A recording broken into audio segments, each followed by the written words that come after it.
Assalamualaikum teman-teman peserta Terbang On. Di video ini aku akan membahas tentang manajemen media sosial. Oke, jadi di materi ini sebenarnya ada 3 tahap, yaitu yang dimulai dengan kemarin itu riset ya, yang sudah disampaikan oleh Teh Furo. Kita langsung masuk ke tahap yang pertama. Tahap yang pertama, teman-teman harus memasak. Masak apa? Masak data pastinya. Masak data yaitu teman-teman harus mengambil kesimpulan ya. Jadi gini teman-teman, kenapa sih data ini tuh penting? Bayangin aja kalau misalnya teman-teman nih pengen masak tumis kangkung ya.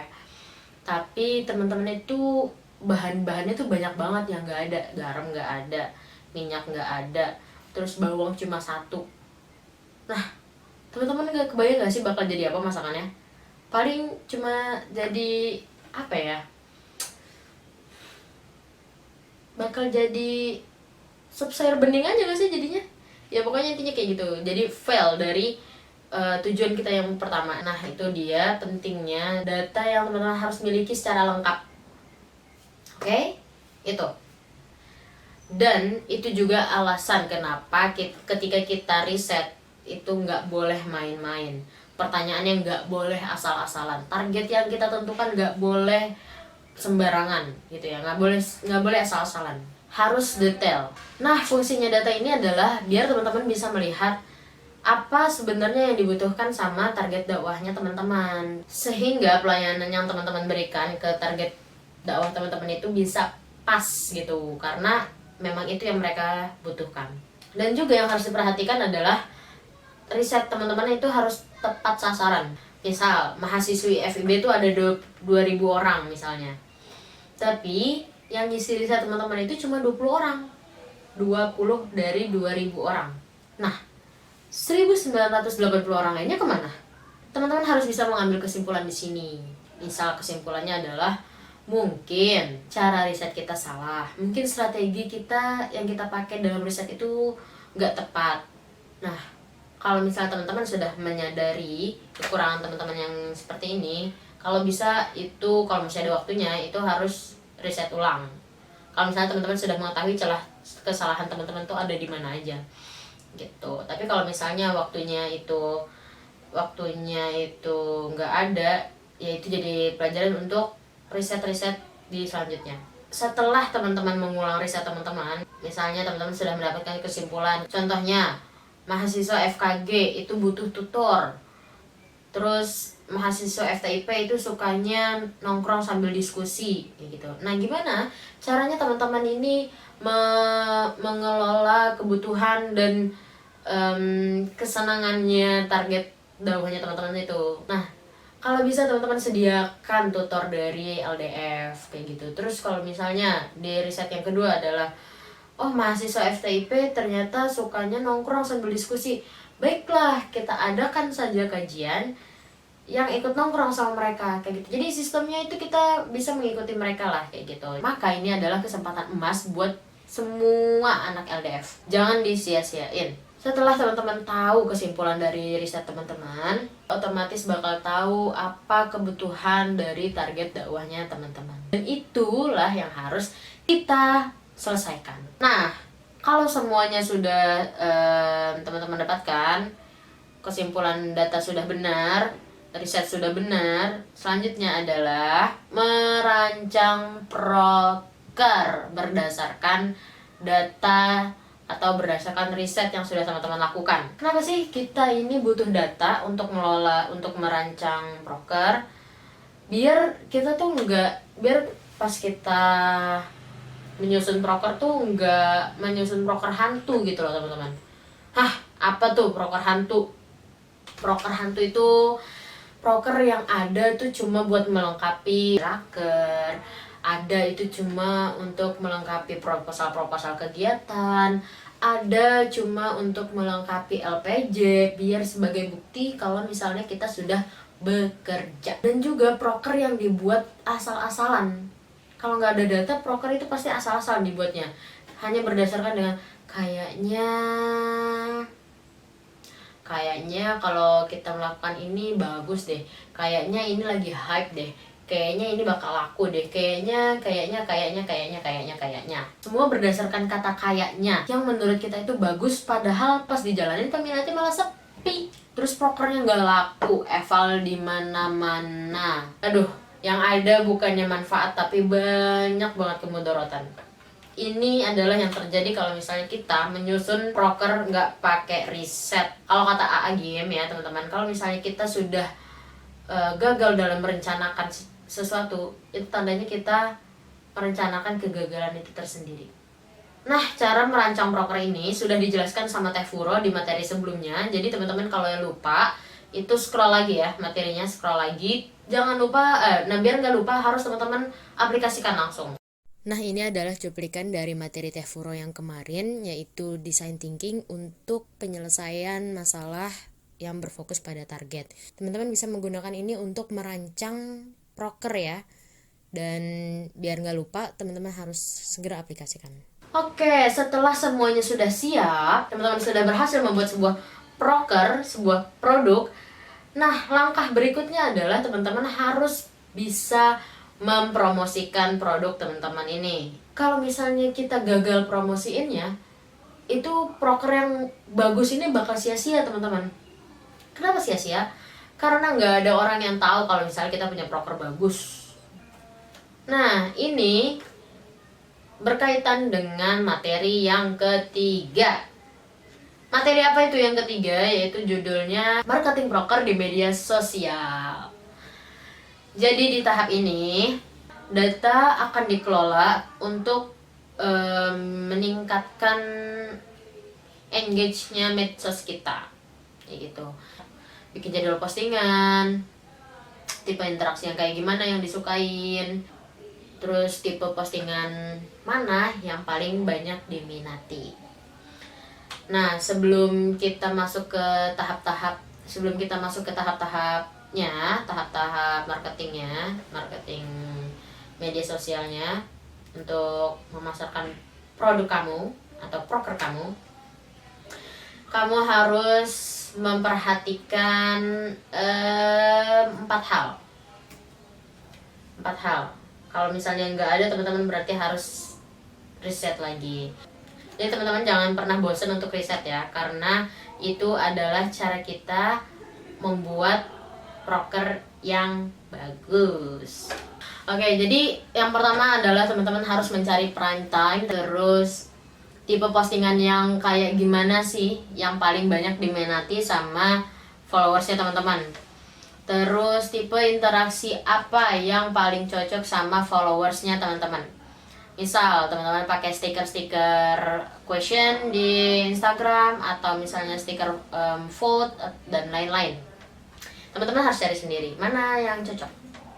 Terus yang keempat adalah cari hashtag yang rame gitu. Jadi misalnya postingan teman-teman itu tentang Palestina. Nah, teman-teman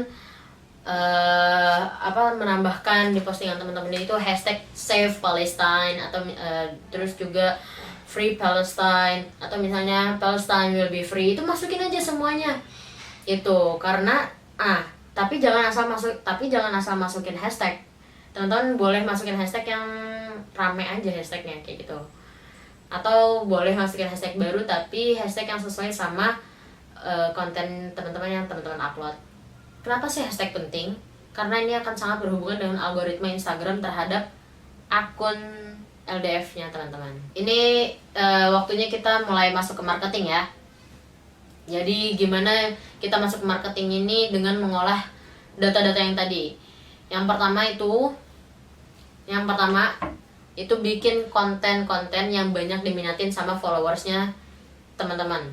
Followers akun LDF-nya teman-teman. Dan yang paling penting, hindari bikin proker yang udah banyak banget bertebaran di media sosial teman-teman.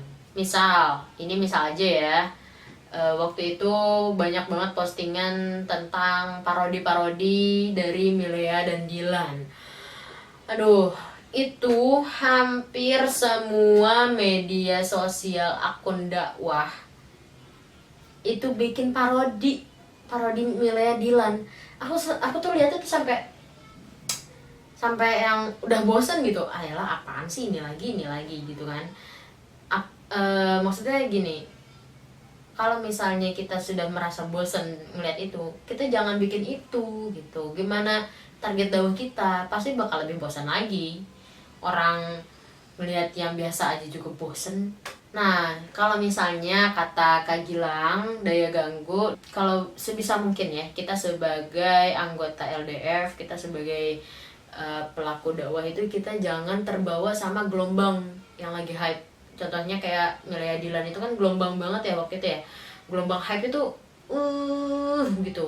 Dimana-mana orang ngomongin Dilan, dimana orang ngomongin Milea, rindu itu berat, aku aja, alah itu di mana-mana sampai bosen. Nah, kita jangan sampai terbawa sama gelombang itu, oke? Kalau bisa, kitalah yang menunggangi gelombang itu, atau kalau misalnya bisa kita bikin gelombang itu kalau bisa ya. Untuk nggak ikut-ikutan, untuk nggak tergerus sama gelombang itu aja udah syukur, alhamdulillah. Nggak deng. Nah, pesannya apa yang pengen aku sampaikan di sini dan aku tekenin banget itu, teman-teman jangan, ini khususnya teman-teman yang ranahnya di media sosial ya, apalagi di media sosial LDF gitu kan. Jangan buat akun LDF teman-teman itu akun yang latah, oke? Jangan pernah sama sekali. Kita harus bisa menemukan keunikan dari akun media sosial kita sendiri. Selanjutnya, di Instagram itu ada yang namanya algoritma, dan ini berlaku di sana. Algoritma itu apa sih? Teman-teman bisa cek di Google ya, di Google banyak. Algoritma itu apa? Algoritma itu ya banyak lah. Intinya algoritma di Instagram ini berguna untuk mengembangkan akun dakwahnya teman-teman. Karena dengan algoritma ini, Instagram itu bisa menilai kualitas dari postingan teman-teman. Bahkan Instagram bisa menilai kualitas dari akunnya teman-teman. Dan algoritma ini yang nantinya memutuskan postingan teman-teman masuk explore atau enggak. Terus postingan teman-teman ini ditaruh di atas homepage paling atas apa enggak gitu, ketika followers teman-teman buka Instagramnya untuk yang pertama kali. Nah, postingan teman-teman muncul di atas apa enggak nih, kayak gitu. Nah, ini semua algoritma yang ngatur. Intinya, semakin bagus algoritma akun dakwah kamu, maka Instagram akan semakin merekomendasikan akunmu ke orang-orang atau postinganmu ke orang-orang. Dan gimana caranya biar algoritma kita bagus? Aku di sini bukan hasil riset aku ya. Ini aku baca dari dari beberapa akun digital marketing, dan setidaknya ada 3 hal ini yang harus kita perhatikan agar postingan-postingan dakwah kita itu laku atau misalnya mendapatkan engage yang besar. Yang pertama, kita harus konsisten dalam mengupload konten. Jadi akun LDF teman-teman itu jangan cuma upload ketika mau ada proker. Ingat ya teman-teman, itu akun dakwah, bukan mading. Oke? Beda, ini beda. Oke? Jadi jangan lagi diulangin upload cuma karena ada proker. Sip. Nah, kenapa sih konsisten dalam upload ini bisa memperbagus algoritma kita? Karena algoritma akan mencatat akun kita ini sebagai akun yang beneran, bukan akun bodong kayak gitu. Dan termasuk layak untuk bisa masuk ke explore. Kenapa kita penting banget harus bisa masuk explore teman-teman postingan kita? Di explorein lah calon-calon followersmu dan yang juga target dakwahmu itu berkumpul. Jadi kalau misalnya konten kamu sudah berhasil masuk explore, itu tandanya kontenmu bagus dan kontenmu sudah siap tersebar dan menjangkau orang-orang yang lebih luas lagi. Yang kedua, bikin instastory. Karena algoritma Instagram itu suka sama akun yang bikin instastory. Hal ini menandakan kalau misalnya akun itu tuh lagi-lagi bukan bot ya, lagi-lagi bukan mesin, bukan akun bodong, akun yang benar-benar melakukan interaksi sama orang, sama real orang gitu, followersnya. Nah, ini yang sangat disukai juga sama algoritma dari Instagram. Kenapa bikin story itu bisa bikin algoritma bagus? Karena ini menandakan bahwa akun kamu adalah akun yang menarik. Banyak interaksinya di sana. Jadi banyak orang menanya, banyak orang apa segala macam kayak gitu. Yang ketiga, pakai atau teman-teman bikin hashtag, tambahin hashtag yang sesuai sama apa yang teman-teman sampaikan ya, atau apa yang teman-teman posting, atau misalnya sesuai sama branding akun teman-teman, konten teman-teman misalnya tentang kepalestinaan. Teman-teman bisa tambahin hashtagnya tuh Save Palestine, Free Palestine, Palestine will be free. Pokoknya yang berhubungan dengan akun dan postingan teman-teman kayak gitu. Teman-teman jangan pakai asal hashtag ya, nanti nggak nyambung gitu. Nah sepenting itulah kita membangun algoritma untuk akun LDF kita. Karena dengan bagusnya algoritma akun LDF kita, maka selanjutnya kalau misalnya teman-teman udah bikin konten yang menarik, terus sudah berusaha untuk membuat algoritma yang menarik, teman-teman juga pastinya sudah mengetahui jam-jam prime time, atau sudah mengetahui prime time-nya followers teman-teman kan. Nah ini penting banget. Jadi kalau semuanya udah bagus, teman-teman harus upload di prime time itu tadi. Jadi sebisa mungkin jangan upload di luar prime time itu ya. Karena ibaratnya gini, teman-teman punya dagangan nih. Teman-teman punya dagangan. Dagangannya tuh kualitas terbaik pokoknya kayak gitu ya. Postingan-postingan kita tentang dakwah-dakwah kita, proker-proker kita, produk kita yang tadi sudah kita rancang dengan segala riset, itu bisa tersebar luas atau misalnya bisa dipasarkan kayak gitu, lebih luas lagi ke orang-orang. Jadi produk kita, proker kita laku, insya Allah kayak gitu ya. Tapi teman-teman jualannya di pinggir tol, malam-malam lagi. Ini kan salah ya, salah kaprah, udah salah banget. Jadi percuma aja lah kalau misalnya kita tadi sudah menyusun lah, tapi ternyata kita salah upload jam. Ya bisa sih, sama aja, cuma mungkin kita akan melewatkan engagement yang besar kalau misalnya kita nggak upload di prime time tersebut gitu. Gimana sih maksudnya? Ya paham kan ya? Jadi kalau misalnya kita nggak upload di prime time, itu kesempatan buat engagement yang besar itu akan hilang teman-teman. Jadi ini pentingnya teman-teman harus mengetahui prime time tadi gitu, dan jangan lupa uploadnya di prime time gitu ya. Terus ini juga yang harus dipahami, ini sebuah trik juga nih. Jadi gini, kalau misalnya teman-teman itu mau upload jam 6 sore, pukul 18.00, teman-teman harus menyisihkan setidaknya 20-30 menit sebelum teman-teman upload konten teman-teman. Nah selama 20 atau 30 menit ini ngapain sih? Teman-teman harus istilahnya membuka interaksi dengan followers teman-teman lewat Instastory misalnya, salah satunya.